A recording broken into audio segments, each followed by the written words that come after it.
The North Atlantic, March 17th, 1943. Do 342 hours. The sea was black iron under a moonless sky.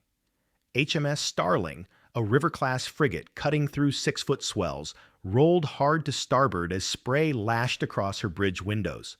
Commander Frederic John Walker stood motionless at the chart table, his weathered fingers tracing convoy routes with the precision of a surgeon. The air inside the bridge smelled of wet wool, cigarette smoke, and the metallic tang of saltwater corrosion.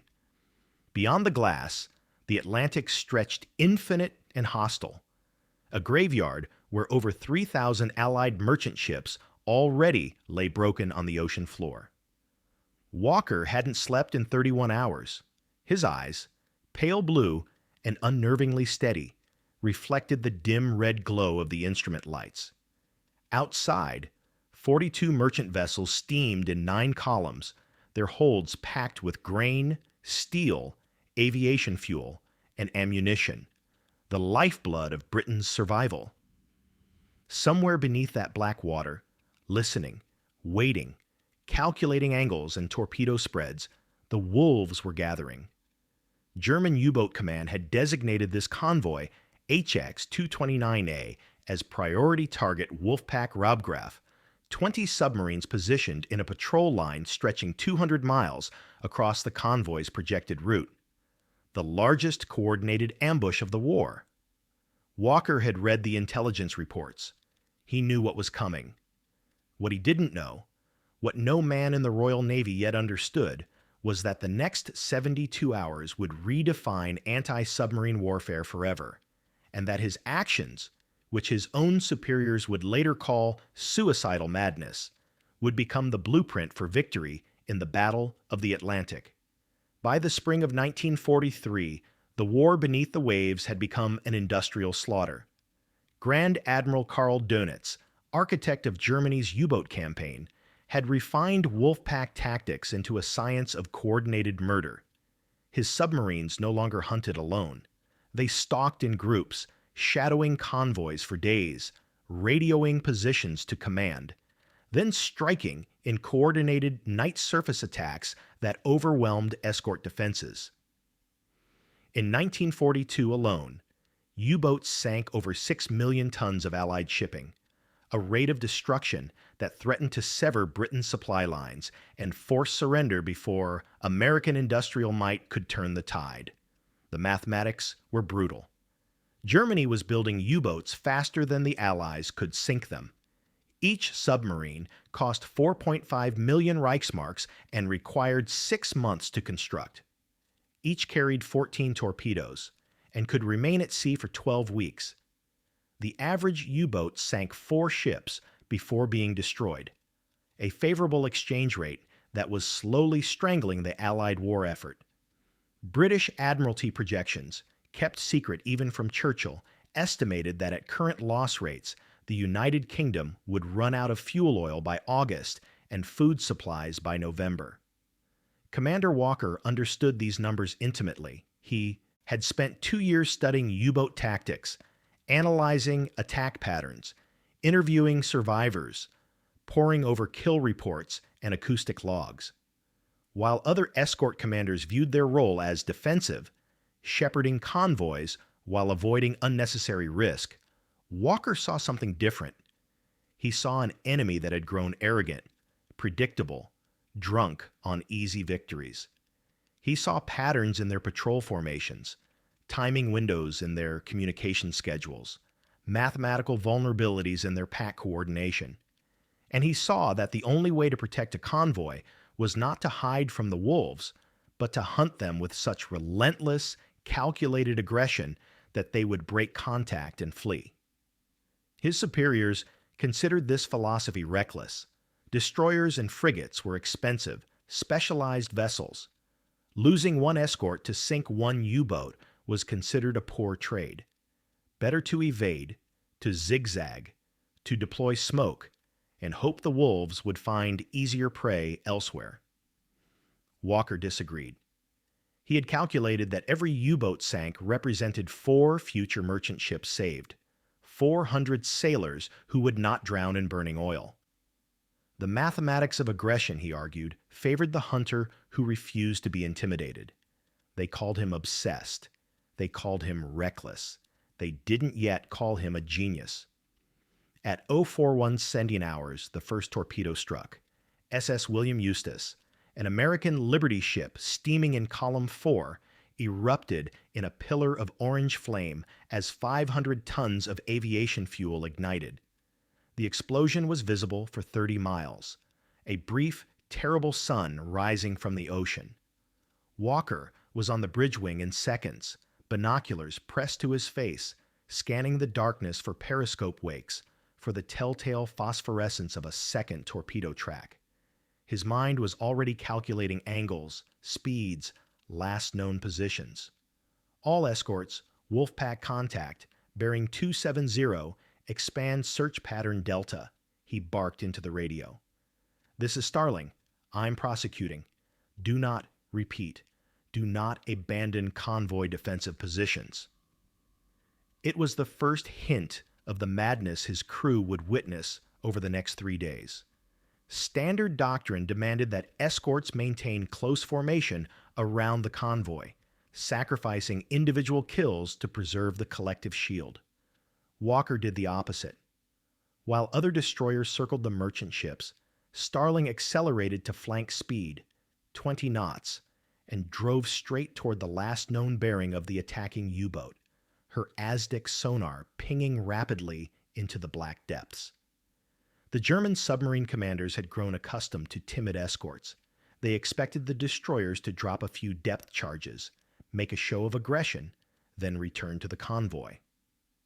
What they didn't expect was a frigate that hunted like a terrier with its teeth locked, relentless, unyielding, tracking them through multiple dive cycles, forcing them deeper, cutting off escape angles, coordinating with support aircraft to mark positions with flares and sonobuoys. At 5:23 hours, Starling's Aztec operator, Petty Officer Collins, called out a solid contact at 800 yards. Walker studied the echo trace, noting the Doppler shift that indicated a submarine attempting to dive steeply to evade. Standard procedure called for a single depth charge pattern, then reassessment. Walker ordered 3 consecutive patterns, 36 charges set at depths of 150, 250, and 350 feet, laid in a creeping barrage that covered every possible escape vector. The sea erupted. White columns of water shot 60 feet into the air. The concussive force was so violent that Starling's own hull plates groaned in protest, and crewmen below decks grabbed stanchions to keep their footing. Then silence. Walker waited, watching the oil-dark water, counting seconds. At 90 seconds, a massive air bubble broke the surface, followed by diesel fuel, cork insulation, and a German naval cap. U-432, commanded by Oberleutnant Hermann Eckhart, 43 men aboard, had imploded at 300 feet. Walker marked the position in his log, then ordered flank speed toward the next sonar contact. There was no celebration on the bridge, no cheers. The crew understood what their captain had become: a hunting machine that would not stop, would not rest, would not relent until every threat to his convoy was destroyed or driven off. The German submarine commanders had trained for years in the Baltic, perfecting coordinated attack doctrines under Dönitz's personal supervision. They were the elite of the Kriegsmarine, men who had sunk hundreds of thousands of tons, who wore Knight's Crosses and received heroes' welcomes in occupied ports. They expected fear from their enemies. They expected hesitation, defensive maneuvering, the prioritization of survival over aggression.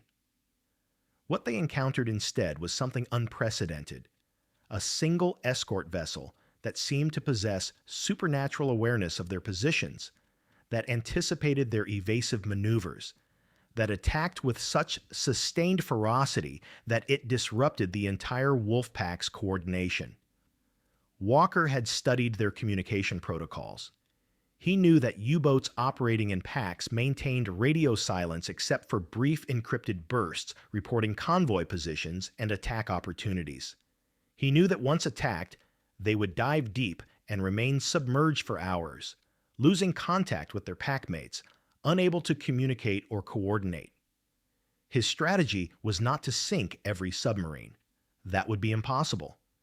His strategy was to attack continuously, forcing them underwater, isolating them, creating chaos in their formation until the convoy could slip through the patrol line. It required inhuman stamina, perfect crew discipline, and a willingness to push his ship beyond safety margins that other commanders would never risk. Over the next 18 hours, Starling prosecuted 9 separate sonar contacts. At 1340 hours on March 17th, after a 4-hour pursuit that took her 60 miles from the convoy, she sank U-238, commanded by Kapitan Leutnant Horst Hepp. The submarine had been attempting to surface for battery recharge when Starling appeared on the horizon. Hepp crash-dived, but Walker had anticipated the maneuver, positioning his ship directly over the submarine's projected course. The depth charge pattern was surgical. 12 charges in 2 salvos, bracketing the U-boat at 200 feet. The pressure hull cracked like an eggshell. 39 men died in darkness. At 22:15 hours, exhausted crew rotating through 4-hour watches, Starling detected a U-boat attempting to shadow the convoy from maximum torpedo range. Walker closed to attack, but this commander was more experienced. He went deep, 400 feet, beyond the effective range of standard depth charges. Walker ordered a pattern anyway, then did something no other escort commander had attempted. He stopped his engines completely. In the absolute silence, with only the creak of hull plates and the whisper of distant propellers, Starling drifted above the submerged submarine. The ASDIC operator listened, tracking minute sounds, the hum of electric motors, the click of ballast valves, the groan of steel under pressure. The German commander, believing he had evaded, began to creep slowly toward a better attack position. Walker waited. 15 minutes. 20. Then he restarted engines at full power and dropped a creeping barrage directly ahead of the U-boat's projected path. U-653 surfaced in distress, her pressure hull fractured, water flooding into the control room. Walker ordered his gun crews to open fire. The 4-inch naval guns tore into the submarine's conning tower, killing the deck gun crew before they could return fire. Korvettenkapitan Gerhard Feiler, standing in the tower hatch, raised a white flag. Walker ceased fire and came alongside to take prisoners. 41 German sailors climbed aboard Starling, shivering, oil-soaked, eyes hollow with shock. Feiler, standing on the frigate's deck wrapped in a Royal Navy blanket, stared at Walker with something between admiration and horror. "You are insane," he said in accented English. "You hunt like it is personal." Walker, lighting his pipe against the Atlantic wind, studied the German officer with those pale, unreadable eyes. "It is personal," he replied quietly. "Every ship you sink, every man who drowns, it's personal." By March 19th, Starling had been at action stations for 67 consecutive hours. The crew moved like automatons, functioning on adrenaline, tea, and the unshakable faith that their captain knew what he was doing. Walker himself had not slept, sustained by coffee, pipe tobacco, and a will that seemed almost supernatural in its intensity. His uniform was salt-stained and wrinkled. His hands trembled slightly when he lifted his binoculars, but his mind remained sharp, calculating, processing acoustic data, and tactical scenarios with machine-like precision. The 4th kill came at 16:20 hours on March 19th, as the convoy finally broke through the wolfpack patrol line and entered safer waters. U-509, attempting one final attack run, surfaced at extreme range to increase speed and overtake the convoy. Starling's radar operator picked up the contact at 9 miles. A faint blip that could have been a whale, could have been a floating log, could have been nothing. Walker ordered full speed ahead. The chase lasted 2 hours. U-509's commander, Kapitän-Leutnant Werner Witte, pushed his diesel engines to maximum output, black smoke pouring from his exhausts as he raced along the surface. But Starling was faster, closing the distance meter by meter, her bow wave white against the gray Atlantic. At 2,000 yards, Walker opened fire with his forward guns. The first salvo straddled the U-boat. The second hit the conning tower, killing the watch officer. Witte crash-dived, but he was too late. Starling was already overhead. The final depth charge pattern, 24 charges in a full creeping barrage, pulverized the submarine at 180 feet. There were no survivors. 48 men, gone in an instant of crushing pressure and explosive force. Walker returned to the convoy at 1900 hours on March 19th. The merchant ships, informed of his actions by radio, sounded their horns in salute, a deep, mournful chorus across the gray water. He acknowledged with a brief signal lamp flash, then collapsed in his sea cabin, falling asleep in his boots and uniform, pipe still clenched between his teeth. The symbolism of those 72 hours extended far beyond 4 submarines sunk. Walker had proven something that would reshape Allied naval doctrine for the remainder of the war. That aggressive, relentless prosecution of sonar contacts was not suicide, but mathematics. That U-boats, for all their technical sophistication, were psychologically vulnerable to sustained pressure. That one determined escort commander could disrupt an entire wolfpack, buying precious hours for convoys to escape. German naval records captured after the war revealed the impact on U-boat morale. Interrogation reports of survivors consistently mentioned the mad destroyer that would not stop hunting, the English captain who fought like it was personal, the ship that seemed to know where we would go before we went there. Dönitz himself, reviewing the loss reports from Wolfpack Raubgraf, noted with alarm that 4 boats had been sunk by a single escort, unprecedented in the Atlantic campaign. He ordered new protocols. If an escort displayed unusual aggression, break contact immediately and withdraw to safer patrol areas. Walker's madness became Admiralty doctrine. His aggressive tactics were codified into training manuals.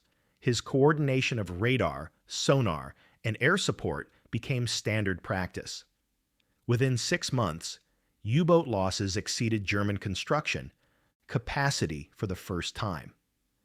By the end of 1943, Dönitz would withdraw his submarines from the North Atlantic entirely, conceding defeat in the longest, most brutal campaign of the war. But there was a cost to such relentless aggression, a price paid in human endurance and spirit. Walker would go on to sink more U-boats than any other Allied naval officer, 25 confirmed kills before the war's end. He would become a national hero, receive the Distinguished Service Order with 3 bars, be promoted to captain, and given command of legendary escort groups, and he would work himself to death doing it. In July 1944, standing on the bridge of HMS Starling during another convoy operation, Walker suffered a massive cerebral thrombosis. He was 48 years old. His body, pushed beyond human limits by years of sleepless vigilance, simply gave out. He died in Gibraltar on July 9, 1944, and was buried with full military honors. Winston Churchill sent a personal telegram. The nation has lost one of its finest warriors. The Atlantic, March 20th, 1943. Dawn.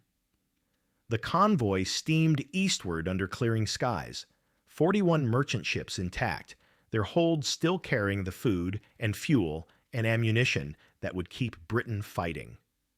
Behind them, spread across 200 miles of gray water, 4 German submarines lay broken on the ocean floor, their crews entombed in steel coffins 1,000 feet down. Commander Walker stood on Starling's bridge wing, drinking tea from a chipped mug, watching the sunrise paint the eastern horizon in shades of gold and pink.